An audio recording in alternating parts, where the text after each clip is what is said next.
Bab yang keempat, Geografi tingkatan 2, tajuknya ialah cuaca dan iklim di Malaysia.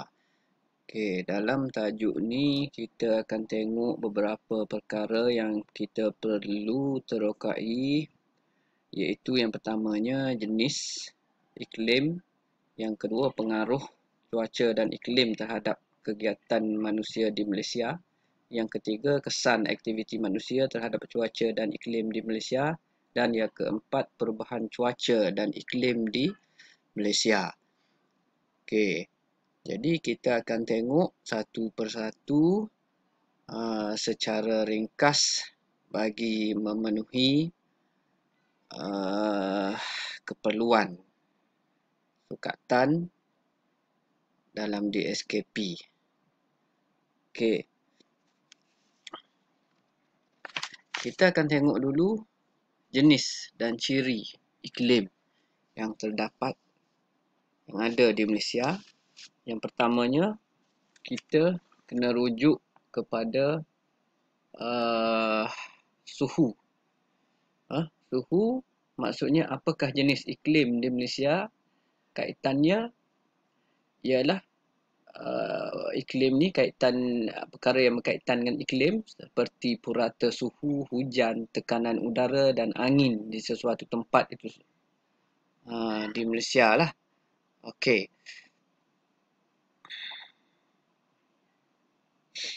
Jadi kalau kita tengok di Malaysia, awak semua sudah tahu iklim di Malaysia ialah iklim khatulistiwa yang panas dan lembap sepanjang tahun. Jadi iklim jenis ini biasanya dialami oleh kawasan yang terletak di antara garisan lintang 0 hingga 10 darjah utara dan 0 hingga 10 darjah selatan garisan khatulistiwa secara ringkasnya. Yang kedua ialah hujan. Hujan di Malaysia ni terdapat dua jenis. Terdapat dua jenis hujan. Kalau awak tengok di sini, hujan perolakan dan hujan bukit. Ada dua jenis hujan. Apa maksud hujan perolakan dan apa maksud hujan bukit? Okey, hujan perolakan ini ialah ni kalau awak tengok sini, permukaan bumi dipanaskan oleh pancaran matahari. Okey, air akan tersejat dan akan membentuk wap air. Jadi udara panas bersama-sama wap air naik ke atmosfera hingga sampai di paras yang tinggi. Udara akan menjadi sejuk dan wap air mengalami proses pemeluapan menjadi titisan air, lalu akan membentuk awan cumulonimbus, nama awan ini.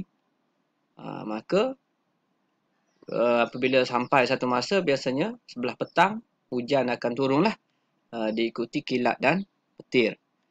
Okey, hujan bukit pula. Hujan bukit ni mudah sahaja. Hujan bukit ni dia akan turun di kawasan tanah tinggi yang menghadap udara lembap. Kalau kat sini ni, kawasan tanah tinggi ni dia menghadap udara lembap. Ni awan yang bawa hujan. Udara lembap dari laut dipaksa naik ke cerun bukit kerana dihalang oleh tanah tinggi. Dia datang sini, dia naik sini sebab dihalang oleh bukit ni. Okey, udara menjadi sejuk dan wap air akan mengalami proses pemeluapan dan menjadi titisan air, lalu membentuk awan seperti dalam gambar rajah tu, membentuk awan. Jadi hujan akan turun di bahagian cerun bukit yang menghadap udara lembap. Okey. Ni yang ketiga, kita akan tengok angin. Angin ini ada 3 jenis angin, iaitu angin monsun, angin Sumatera dan angin tempatan. Apa dia angin monsun? Angin monsun ini ialah monsun timur laut dan monsun barat daya. Monsun timur laut ni akan turun di pantai timur pada bulan Oktober hingga Mac. Monsun barat daya di pantai barat lah, April hingga Mac hingga April. Kemudian dia akan jadi angin Sumatera. Dia akan jadi angin Sumatera pula angin Sumatera ni bulan berapa dia akan turun. Angin Sumatera ni dia akan bertiup dari bulan April hingga bulan Mei dan September hingga Oktober. Dia ni berasal dari Sumatera, angin Sumatera. Okey, dan yang ketiga ialah angin tempatan. Angin tempatan ini berkait dengan bayu laut dan bayu darat. Okey, apa dia bayu laut? Bayu laut ini, bayu laut, maksudnya bayu daripada laut. Angin daripada laut.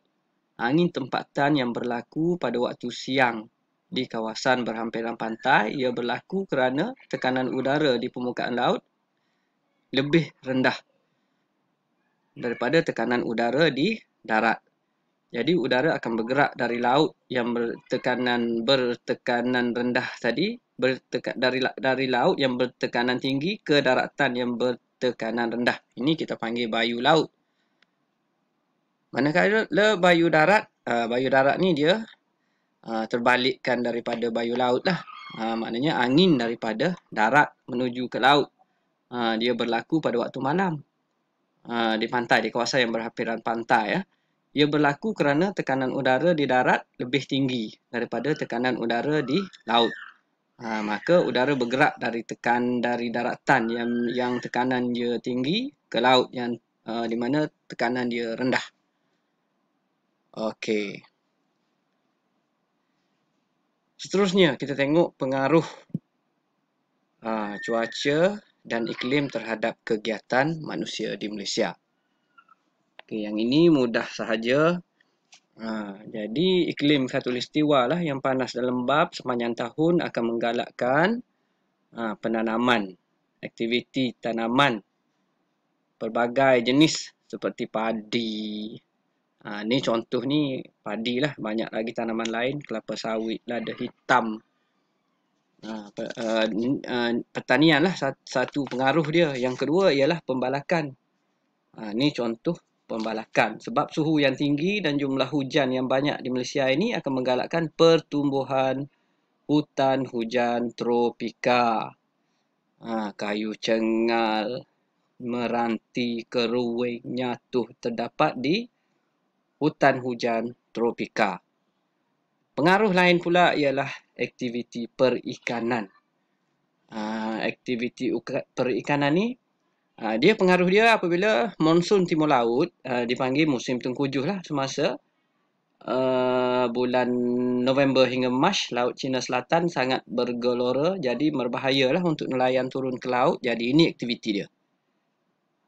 Aktiviti dia di sepanjang musim monsun timur laut, membuat pukat, menjahit pukat, menjemur ikan, buat ikan kering, dan yang terakhir ialah pelancongan.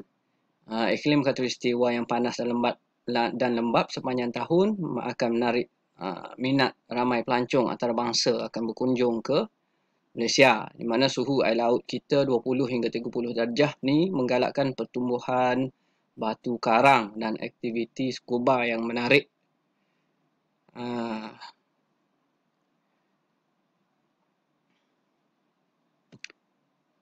Okey, jadi apakah kesan kegiatan manusia tadi terhadap cuaca dan iklim di Malaysia? Yang pertama, kalau kita tengok kesan rumah hijau. Kesan rumah hijau ni, kalau kita tengok ni ialah kesan rumah hijau. Gambar rajah ini gambar rajah kesan rumah hijau, di mana fenomena peningkatan suhu bumi akibat banyak haba yang terperangkap dalam atmosfera bumi. Sebahagian daripada haba ni akan dipantulkan ke angkasa lepas. Okay, gas rumah hijau penting untuk mengekalkan suhu bumi, tapi aktiviti manusia tadi telah meningkatkan pelepasan gas-gas ini ke atmosfera. Ni kilang, asap, macam-macam lah, pelupusan sampah, pembakaran terbuka, pembakaran sisa pertanian, pembalakan, pembakaran bahan api fosil. Okay, yang kedua, pulau haba. Pulau haba puncanya ialah, kalau kita tengok ni, bangunan konkrit,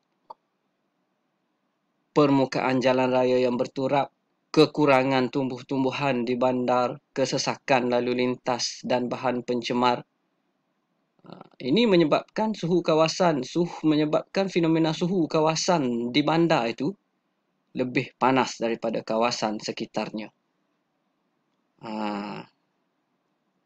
Okey. Hujan asid, pengaruh kegiatan manusia juga akan menyebabkan hujan asid. Okey, ni hujan asid.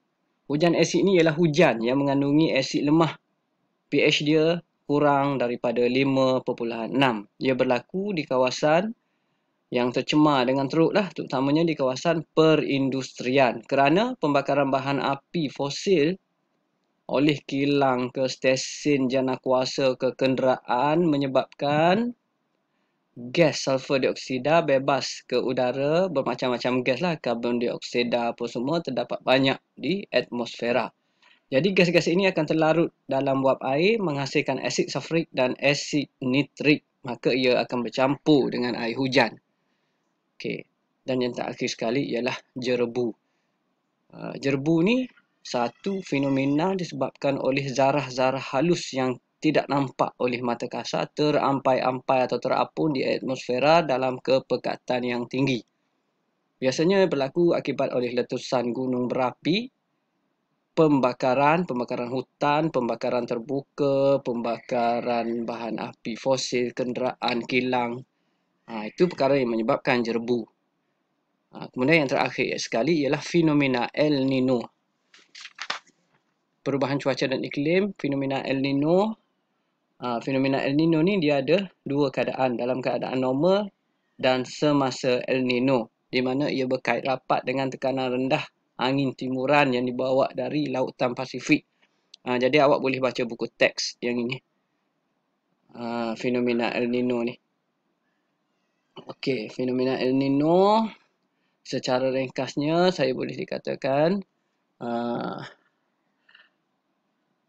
dia akan menyebabkan musim panas ataupun mengalami kemarau, walaupun sepatutnya menerima hujan lebat pada sesuatu masa, tapi masa itu dia akan mengalami musim panas. Satu lagi, ni yang paling akhir ialah fenomena La Nina.